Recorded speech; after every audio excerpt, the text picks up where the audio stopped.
Good morning, students. I hope you are fine. I am Dr. Rana Mujib of Psychology Department from Marwadi College.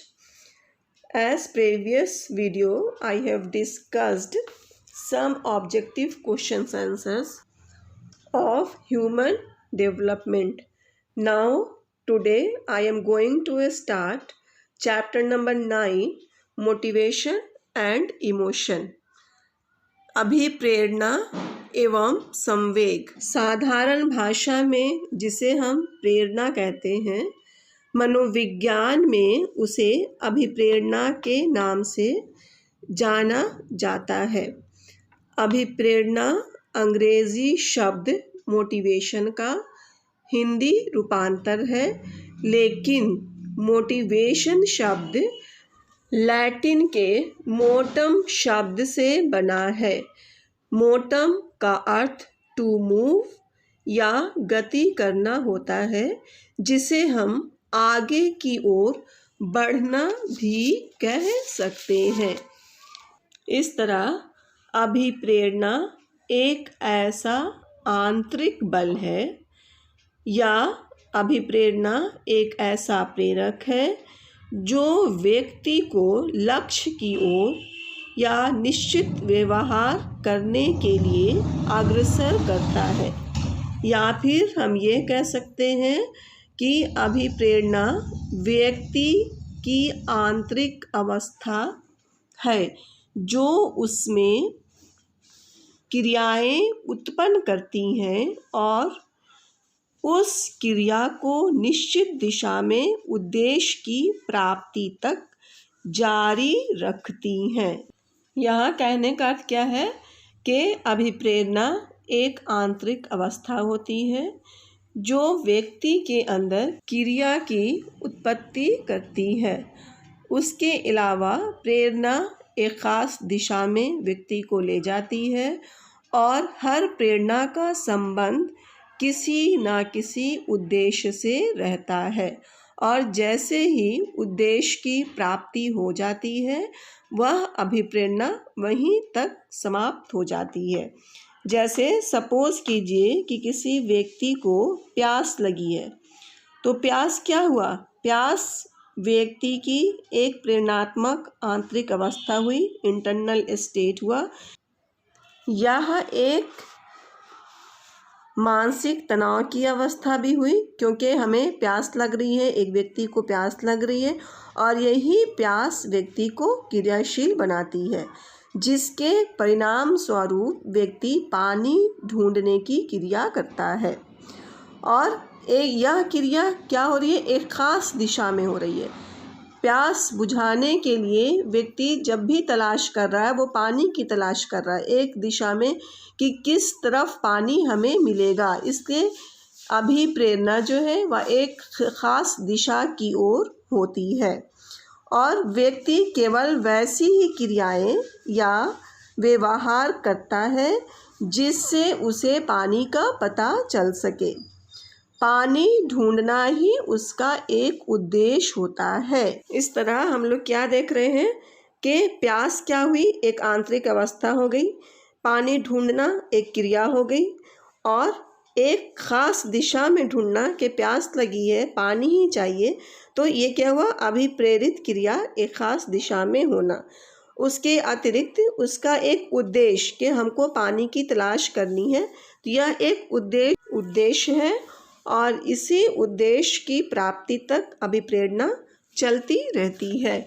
इसीलिए प्रत्येक व्यक्ति का प्रारंभ किसी न किसी आवश्यकता, नीड्स या आंतरिक अवस्था से होता है, जिसमें किसी वस्तु को प्राप्त करने का उद्देश्य रहता है।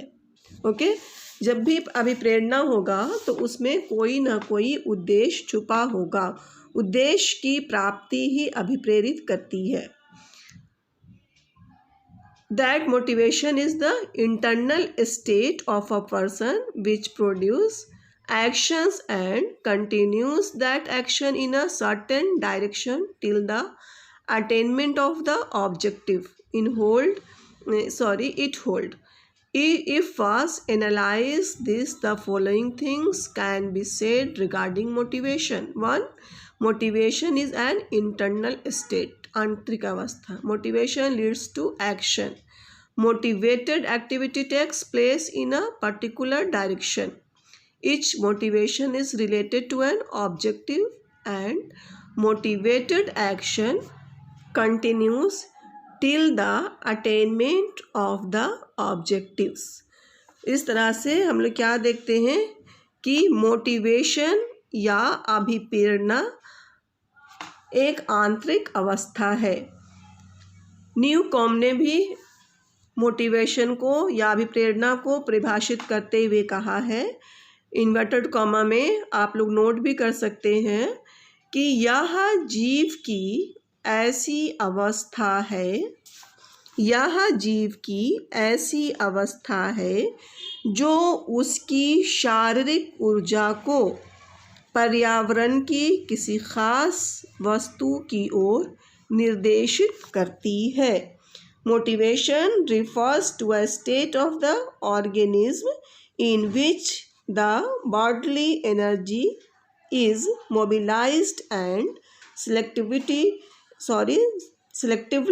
directed towards the parts of the environment. Newcom का भी कहना है कि अभिप्रेरणा जो है वह जीव की या किसी भी प्राणी की एक ऐसी अवस्था होती है जो उसे शारीरिक ऊर्जा एक पर्यावरण के साथ एक खास वस्तु की ओर निर्देशित करती है. जैसे सपोज कीजिए कि एग्ज़ामिनेशन के टाइम में एक गैस पेपर परचेज़ करना है, तो गैस पेपर परचेज़ करना एक आंतरिक बल हो गया कि एनी हाउ हमें इसे लेना है एग्ज़ामिनेशन की तैयारी के लिए. इसलिए जब हम गैस पेपर परचेज़ करने के लिए क्रियाशील होते हैं तब एक शॉप पर जाते हैं. तो शॉप पर जाना क्या हुआ, एक क्रियाशीलता हुआ. जो शॉप पर जाना कि उस बुक को ही लेना, उस गैस पेपर को ही लेना है, तो यह अभिप्रेरणा हमें उस दिशा में निर्देशन देती है कि हमें एग्ज़ाम की तैयारी करनी है, इसलिए गैस पेपर लेना कंपलसरी है. और जैसे ही बुक परचेस कर लेता है कि स्टूडेंट्स, तो उसके अंदर से अभिप्रेरणा वहीं तक जारी रहती है. उसके अलावा 3 शब्दों की व्याख्या भी की जाती है अभिप्रेरणा से संबंधित. अभिप्रेरणा के मिलते जुलते शब्दों का प्रयोग हम लोग करते हैं, जैसे आवश्यकता, नीड, अंतर्नोद, ड्राइव तथा प्रोत्साहन, इंसेंटिव.